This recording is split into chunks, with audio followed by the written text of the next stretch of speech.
First, they came for the communists, and I did not speak out because I was not a communist. Then they came for the socialists, and I did not speak out because I was not a socialist. Then they came for the trade unionists, and I did not speak out because I was not a trade unionist. Then they came for the Jews, and I did not speak out because I was not a Jew. Then they came for me, and there was no one left to speak out for me. Bonjour, Mishko Paganan Quain Dishnakas Mangdodem. Hello, everybody. It's Sandy Boucher here once again. I'm Red Thunderbolt Woman of the Loon Clan, a proud member of Seine River First Nation in Treaty 3 territory in Northern Ontario, and I'm here with my weekly podcast, The Path. Hopefully, through listening to my words, through doing some research, or maybe even some unpacking, you will be able to move along with me on the path to reconciliation. Now, I don't know if you've ever heard me say the phrase creators showing off, and I'm using air quotes here, creators showing off. It is the phrase my audiences have definitely heard me say it. It's the phrase I use to describe those moments when pieces come together, puzzle pieces come together that seem to be totally unrelated, but they come together and fit perfectly, and you had nothing to do with it. And in my mind, in those moments, that's when Creator is showing he's got this, he's got it, and he's putting the things together that need to come together, and that we are here to be part of that work. I share that with you because my plan was to talk about unpacking in this episode. It may or may not be a phrase you have heard before. And what it means to unpack is to look at or consider those things you have never considered before, rather than just reacting to something or feeling a certain way about something or someone. You ask yourself, why am I having this reaction? Or why do I feel this way? That's unpacking. And I believe it is an incredibly powerful personal empowerment tool because it stops you from just mindlessly doing what the people before you have done. My mom used to talk about the suitcase that you can imagine we all receive on the day we're born. And almost from the very first second, people start putting things into our suitcase. And the things in our suitcase include everything we see, everything we hear, everything we experience, and everything we taught, and how we interpret those things. And we've all inherited crap from the people that raised us. And that's not a judgment against our parents because they inherited crap. And if they've never had the chance to unpack, this just continues. So, for me, as a mom and a grandma, one of the best parts of unpacking is less shit gets passed on to my kids or grandkids. And excuse the expression for those that may be offended by that word. But the more I unpack, the more work I do, the more I use my adult brain to look at what I was taught about other people, about circumstances, about even my own abilities and limitations. The more I unpack that, the more I live an authentic life. And again, I have zero interest in any aspect of my life in judgment. It's about learning and becoming better. And that's just totally in line with the Anishinaabe teachings. So, as I mentioned, this week I wanted to talk about unpacking. And for me, when I think back on the things I had to unpack, it was a lot of behaviors and beliefs. For example, my mom was a very stereotypical Indigenous woman. Like, you looked at her and you knew she was Indigenous, as opposed to me, who confused the daylights out of people because of my fairness. And my mom was born in 1927. So my mom understood that her walking into a room with her Indigenous dark skin offended some people. And she didn't bother to go to judgment of those people, which is why I love my mom so much.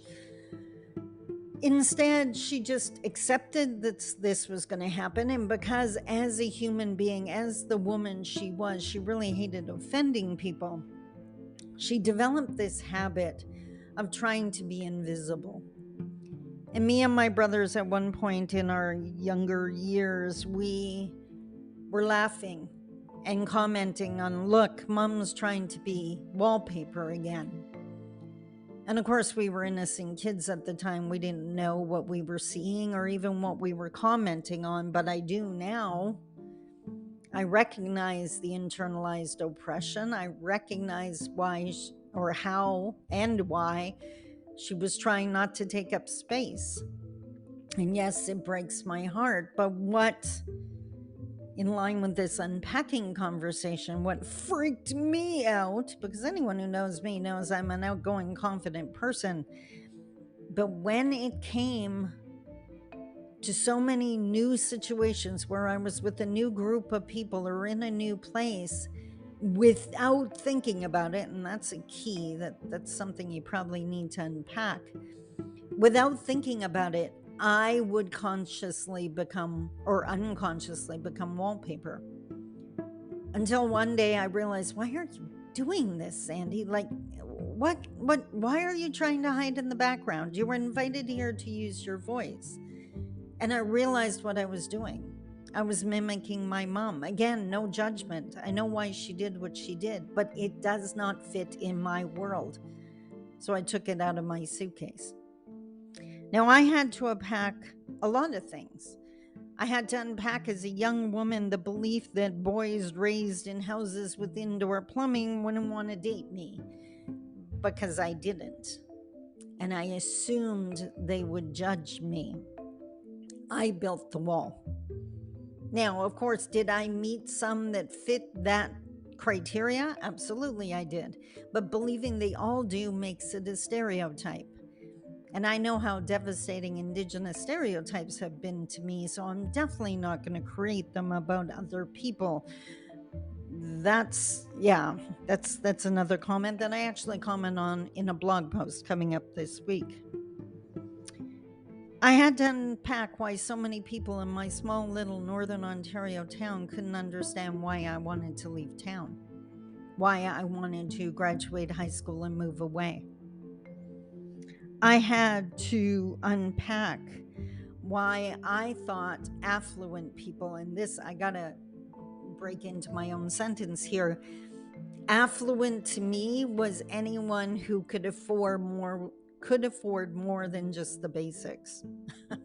Because my family was definitely paycheck to paycheck. I never felt poor. We had the essentials, but we definitely didn't have the extras. So affluent definitely wasn't a millionaire.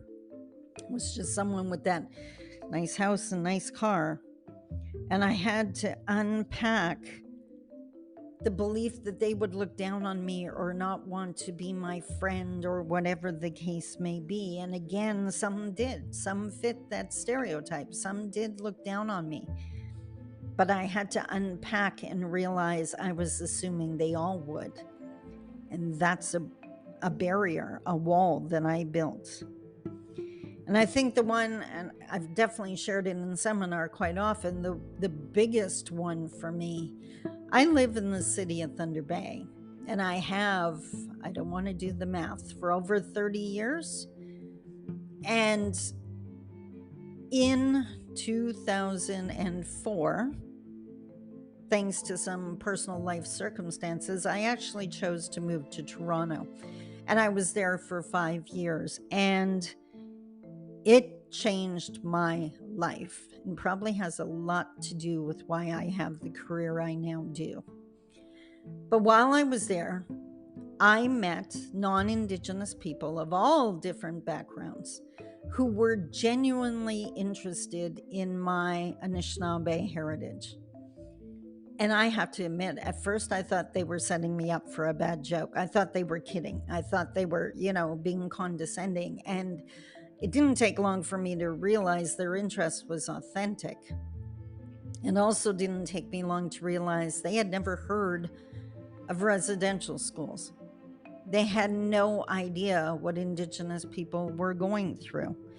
And please don't judge them for not knowing. I think the not knowing is incredibly intentional. If there's one thing the Canadian government was amazing at, not only the complete oppression and inflicting violence on Indigenous people, but making sure no one else knew what they were doing. So they get points for that because they were definitely amazing at it. But after 5 years in Toronto, I realized, because you see, if you had asked me when I moved to Toronto, if you had asked me if there was any such thing as a non-Indigenous person who cared two beans about what happens to Indigenous people, I would have told you you were nuts in the head, that no such person existed. And then I went to Toronto and I met the people. And I realized there's a huge difference between not knowing and not caring. And when I moved back to Thunder Bay in 2009, I felt like I wanted to run through the streets, screaming out to all my Indigenous friends, it's not that they don't care, they don't know. There is a huge, huge difference. And that unpacking has allowed me to be effective in my career, because honestly, I wouldn't waste 2 seconds speaking to non-Indigenous people if I thought they didn't care. I've always said I can work with I don't know. It's I don't care that scares me.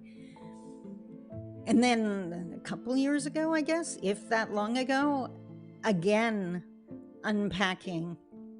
When I started doing seminars on how to create safe spaces, and quickly realized that non-Indigenous people need safe spaces to learn just as much as Indigenous people do. And I can honestly say that blew my mind.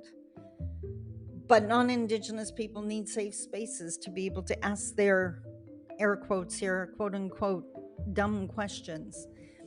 They need to be able to ask a question and not be crucified if they don't know the proper terminology, because no one's taught them the proper terminology. So again, unpacking changed everything. I had to unpack to have a better life. And I think, in my humble opinion, a lot of people that live within Canadian borders have a lot of unpacking to do if we're going to make this country better and bring it together. And never was that more obvious than yesterday, which is where the creator you're showing off part comes in.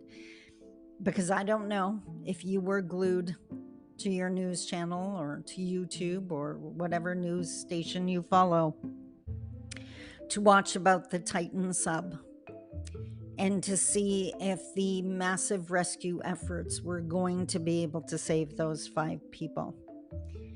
And we know how it ended.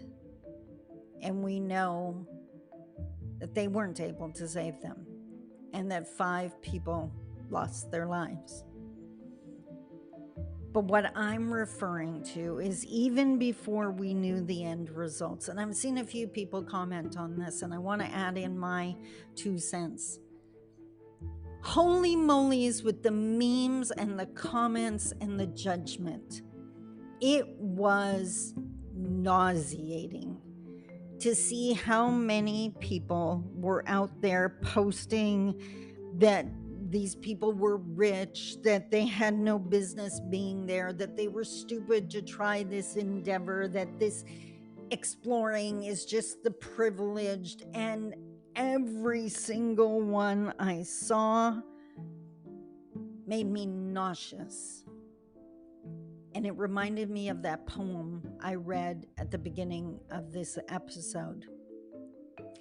Because If we're going to sit in judgment of other people, then we can't complain when they judge us. If we're going to be racist or classist or whatever type of prejudice you want to entertain, if you're going to be that way, then don't complain when they come after you. We can do better. It does, you know what? A debate for another day. We can debate whether they had the right to be there, but 5 people died. And if you want, as Anishinaabe, if I want people to care about missing and murdered Indigenous women and girls, then I need to care when other groups lose people too. I can't expect what I'm not willing to give. And that's what I wanted to talk about. We have to unpack that crap. It's the same with racism, by the way. If you're racist, sexist, homophobic, transphobic, whatever, don't expect other people to care about the racism that's directed at you. If in the next section or second, you're going to attack someone else, we need to break these chains. We need to be an example of a better way to do things, because yesterday was ugly. I saw no empathy. I saw no compassion. And as Anishinaabe, I ask for both of those on a regular basis when it comes to the plight of Indigenous peoples living within Canadian borders. And I sure as hell can't ask for it if I'm not willing to give it. I hope that makes sense to you. I'm not sitting in judgment of you. I'm begging you to unpack that crap. We can do better. A life lost is a life lost is a life lost. And if you have an issue with people with money and are just going to assume that they're horrible people, you need to unpack that. Because in my mind, that's not any better than people judging those that are impoverished. It's classism, and it's ugly. So thank you for Creator for bringing these puzzle pieces together. Thank you, Creator, for giving me the opportunity to do this work and to have this podcast. Please, if you hear my words, share my words. Let's work together, because we all deserve a better Canada. Until next week, take care. I love you. Miigwetch.